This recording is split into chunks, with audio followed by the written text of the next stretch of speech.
Je m'appelle José Bové. Em dic José Bové, Je suis paysan. soc pagès, sindicalista, altermundialista i des de fa 10 anys diputat al Parlament Europeu amb els Verds i amb els pobles sense estat. He vist avui el Tribunal Suprem jutjar persones que defensen la democràcia i el dret.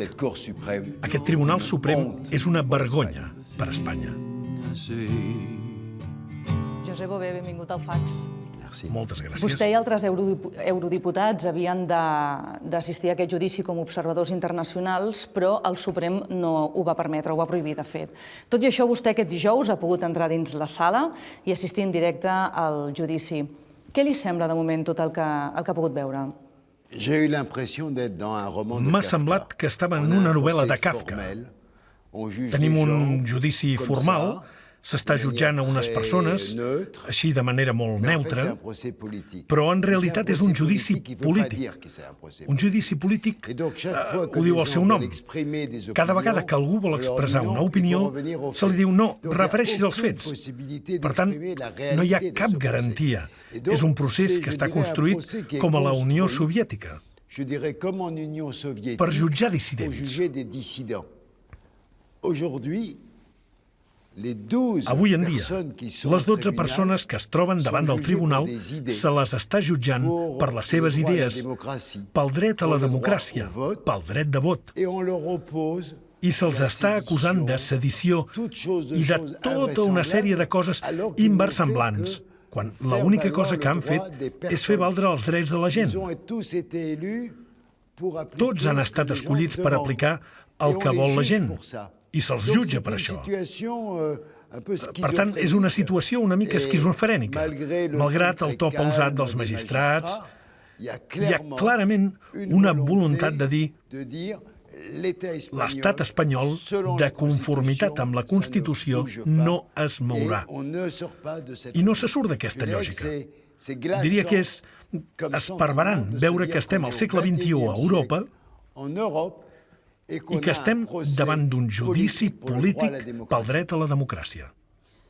Ha tingut l'ocasió de tornar a veure alguns dels presos que va visitar quan va anar a Lledoners. No és Tremera, que Tremera no el van deixar entrar. Com els ha vist avui que els ha tornat a veure?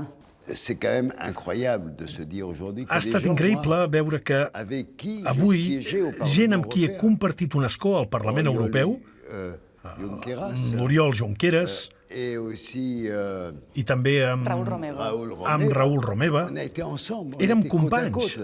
Estàvem al costat l'un de l'altre. Treballàvem per construir Europa. I avui aquestes persones estan acusades de violar el dret de l'estat espanyol. No és possible. Per mi, això és un combat fonamental, perquè és realment el futur d'Europa el que està en joc. Aquí a Madrid, però a Catalunya també. Sovint a Europa, molt fàcilment i encertadament, s'ataca el dirigent Orbán d'Hongria i s'ataca i es critica el govern de Polònia. S'ataca tots els fraus que es produeixen a Romania. Però quan algú diu al Parlament Europeu que el que està passant a Espanya és increïble i que no existeix en cap més país europeu i que són els únics presoners en una Europa democràtica, doncs realment estem davant d'una cosa inversemblant. No hi ha hagut violència, no hi ha hagut morts, no hi ha hagut crides a destruir qualsevol cosa, i el que s'ha fet és voler fer valdre els drets en un espai democràtic. I avui dia el resultat és que tenim presoners polítics, i els polítics catalans se'ls rebutja la presència al Parlament Europeu. El senyor Puigdemont havia de venir a parlar amb nosaltres i se li ha rebutjat l'entrada. En canvi, els representants de Vox, sí, ells sí que han pogut entrar. Per tant, és una situació increïble. Tenim dues vares de mesurar, i aquesta gent que defensen la democràcia des de fa més d'un any que són a la presó. I és que estem a Europa, al segle XXI. Però els seus col·legues europeus ho veuen tan clar com vostè? Hem de confessar que som al Parlament Europeu i que som una minoria de diputats els que donem suport a la causa de la democràcia a Espanya i els que donem suport al procés del dret dels pobles perquè puguin escollir la seva manera de governar-se. Ara com ara, les coses van avançant, però és cert que la Comissió Europea rebutja de manera categòrica intervenir dient que és un afer intern espanyol. L'estat francès, que sempre ha estat un estat centralitzador, també rebutja intervenir, pronunciar-s'hi fins i tot. Tenim un antic primer ministre, el senyor Valls, que ara es presentarà aquí, i era socialista. Avui dia desfila amb la dreta i l'extrema dreta a Madrid. Per tant, és que és increïble el que passa aquí a Espanya. Hi ha problemes, però crec que les coses de manera progressiva aniran avançant. La gent està entenent que s'està parlant de democràcia, que el que està en joc és la democràcia, que són polítics els que estan polítics elegits, els que són a la presó, i que no és una cosa banal el que està succeint aquí. Per tant, això podria suposar una crisi per la Unió Europea. Si la Unió Europea gira l'esquena a la democràcia, llavors la idea mateixa, el concepte mateix d'Europa està en joc. Per tant, aquest procés davant d'aquest judici al Tribunal Suprem és un atac directe a la idea mateixa d'Europa. Europa es constitueix a partir del dret. Es constitueix a partir dels drets fonamentals de l'ésser humà, i aquí queden violats. És impossible. Per tant, crec que, mica en mica, haurem d'intentar explicar el que està passant i en quina mesura és una violació dels drets fonamentals. Què li sembla que Oriol Junqueras vulgui ser eurodiputat novament? I si creu que hauria de tenir el dret de poder exercir com a tal des de la presó? El fet que vulgui encapçalar la llista, això a mi em sembla molt i molt important i molt interessant, perquè com s'ho farà el Parlament Europeu? Com s'ho farà? Serà un problema tenir un diputat que és a la presó? És una situació complicada, per tant, és una cosa que haurem de veure. Si no hi pot anar, potser jo també seré a la llista catalana. No ho sé, per què no? És una possibilitat. Ens està donant una exclusiva ara mateix? No ho sé si serà possible, però podríem intentar-ho, perquè existeix el dret de presentar-se en tots els altres països europeus. No és una exclusiva tenir eurodiputats nacionals a la llista. Per tant, dic, per què no? Si Oriol es presenta, doncs jo també em presentaré a la seva llista.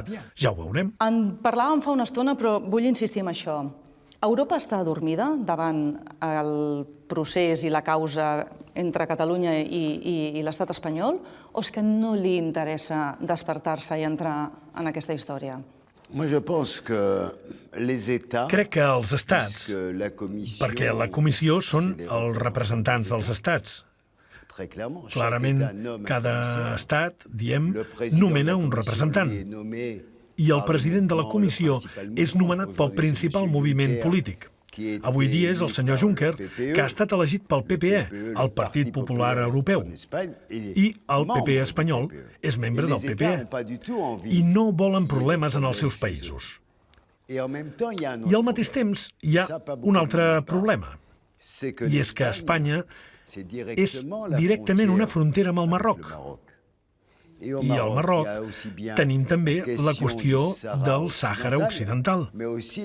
I també tenim el tema de la immigració.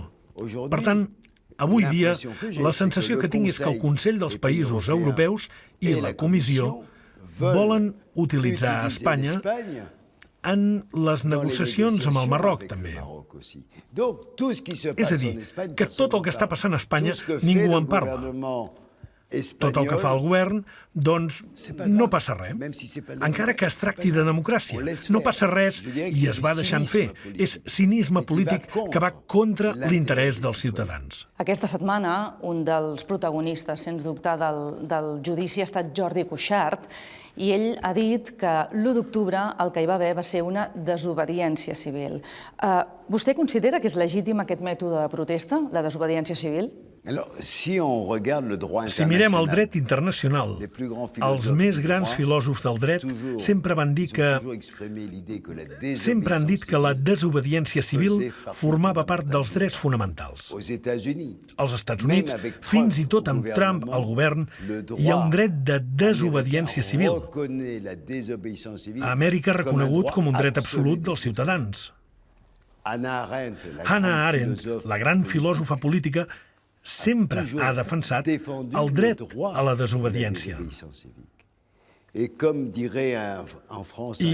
diria a França un constitucionalista, un professor de dret constitucional, quan diu: quan tots els canals de la democràcia estan embussats, l'única opció dels ciutadans és desobeir les lleis injustes. Per tant, és un fonament mateix del dret i és un dret fonamental de cada individu en un moment donat dir no, rebutjo participar en un dret injust. Seguint amb el judici, creu que a les acusacions, és a dir, el fiscal, a l'advocacia de l'Estat, en aquest cas també l'acusació popular, els està costant demostrar la violència i, per tant, la rebel·lió? És molt interessant, això. Aquesta setmana, a França, al diari Le Monde, el 27 de febrer, hi havia un article, tota una pàgina sencera, de fet, que informava del judici des del començament i deia: avui l'acusació té greus dificultats perquè no disposa de cap element concret per parlar ni de violència, ni de bloqueig, ni de res que s'hi assembli. Per tant, crec que avui dia l'acusació està bloquejada. És que no sap com s'ho ha de fer. Però, al mateix temps, em preocupa. Em preocupa perquè el Tribunal Suprem espanyol és una construcció política. Per tant, entre els fets i el que pot arribar a ser una sentència, hi pot haver una diferència molt gran. Les armilles grogues han fet accions molt més violentes que els CDRs. A França, per les accions de les armilles grogues, hi ha algú que hagi estat acusat de terrorisme? Crec que som en dues situacions totalment diferents. D'un cantó hi ha una suma d'egoismes, d'individualismes que es va deixant fer. El que ha passat a França, a les rotondes, s'ha anat tolerant i fins i tot molts partits polítics els hi han donat suport, sobretot de l'extrema dreta. Els hi han donat suport. I dir avui dia a Catalunya que els comitès que han organitzat tot el que han fet al carrer, i fins i tot les grans manifestacions amb centenars de milers de persones, no es pot dir de cap manera que és terrorisme. És un moviment molt organitzat, molt pacífic, i el que ens sorprèn més a Catalunya és que és la força d'un poble. I em sembla molt important, per exemple, que quan veiem la història de Catalunya, Catalunya ha anat integrant gent que venia d'altres llocs d'Espanya. I que aquesta gent avui dia es considera catalana. Per tant, ser català no és haver nascut a Catalunya, i no és només parlar català, és una forma de democràcia també. Vol dir que no estem en un moviment nacionalista en el sentit reaccionari de la paraula. Estem en un moviment que integra i que ofereix un estil de vida i una societat i que es va construint de manera conjunta. No es pregunta la gent d'on venen. I això és una riquesa incalculable per a Europa. Una construcció inclusiva a través de la democràcia i de la capacitat de poder conviure. I és en aquest sentit que Catalunya és realment un gran exemple del que podia ser un somni europeu a nivell d'un territori. Com sap, Vox està exercint en aquest judici l'acusació popular. A França podria passar que el reagrupament nacional de Marine Le Pen exercís en un judici l'acusació popular? No, afortunadament, la Constitució francesa no permet aquest tipus de coses. I, efectivament, el problema de la Constitució espanyola és que permet a un partit extremista fer la seva publicitat política, fer la seva campanya electoral amb la seva presència al tribunal. És una cosa increïble. Aquest partit no representa la societat. I quan veig a Vox, a Ciudadanos i al Partit Popular junts al carrer, què tenen en comú? Doncs la idea de mantenir la Constitució del 78, de tancar el debat i de dir Espanya no es mourà mai d'aquesta posició. Però què vol dir tot això? Diria que Vox és l'expressió la més terrible, perquè és el neofranquisme que ara ja està parlant. És gairebé un partit falangista que s'està expressant. També tenim Ciudadanos, que és un partit nacionalista, i el PP. Doncs tots coneixem la seva història. Sabem d'on venen, de AP. Per tant, és la declaració del final del franquisme. I tenim una coalició increïble de gent que pensa que la història d'Espanya no es pot construir sense aquest fantasma que va construir la reacció espanyola. I que va donar lloc a aquesta dictadura de 40 anys aquí.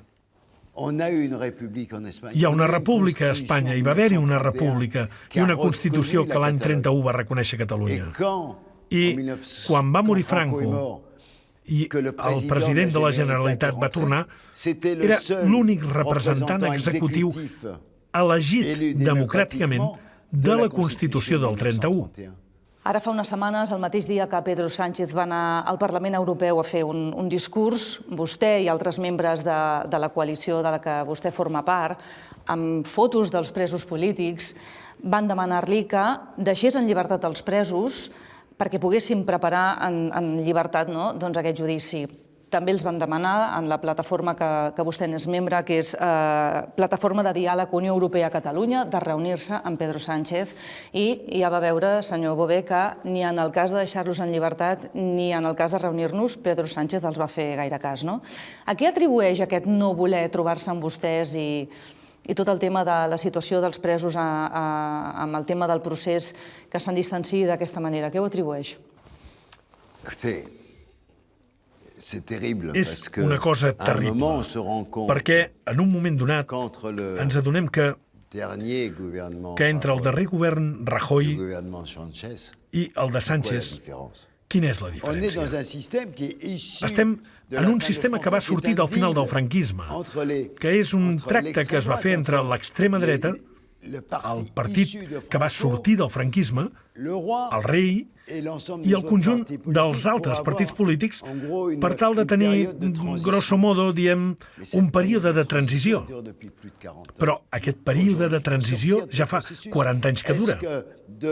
Avui s'ha de sortir d'aquest procés de transició i el dia de demà un partit nacional a Espanya serà prou valent per dir em presento per l'adopció d'una nova Constitució i com l'hem de construir? Tindrà prou coratge per fer-ho, això? Com podem reconèixer espais específics com Catalunya o el País Basc? Com construir una Espanya federal? Jo el que tinc ganes de dir és que s'ha de ser valent. Reclamo coratge. I s'ha de sortir d'aquesta lògica. I els únics que són valents avui en dia són els catalans que diuen nosaltres estem construint el nostre espai. No el fem en contra dels altres, però el volem fer amb els altres, amb vosaltres. I si ens reunim al voltant de la taula, podem continuar avançant. Això és un gran repte. I això duria Espanya a un progrés important, perquè avui dia Espanya el que està fent és a poc enfonsar-se en els anys més negres i més foscos. Vostè sempre diu que la solució al conflicte entre Catalunya i Espanya ha de ser una solució política. Quina és aquesta solució? Jo crec que la primera etapa de la solució és alliberar la gent que està empresonada, que no hi fan res a la presó. I a continuació hem de seure al voltant d'una taula. I esmentar la Constitució és una qüestió fonamental. Som en una època en què la gent ha de participar. Hem de fer que participi. Doncs per què no obrir un gran debat amb juristes, amb polítics, homes i dones, amb els ciutadans, per tal de construir aquesta Constitució? Quina hauria de ser la Constitució d'aquest país, que és un país amb una història concreta?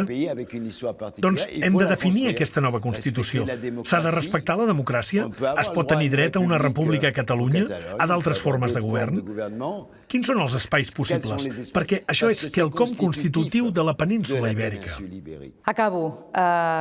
Quan hi hagi la sentència del Suprem, si aquesta és condemnatòria, quina reacció hauria de tenir l'independentisme? I aprofito per demanar-li també a Europa. Si el dret funciona, normalment ils peuvent pas être contents. Si el dret funciona, no haurien de ser condemnats.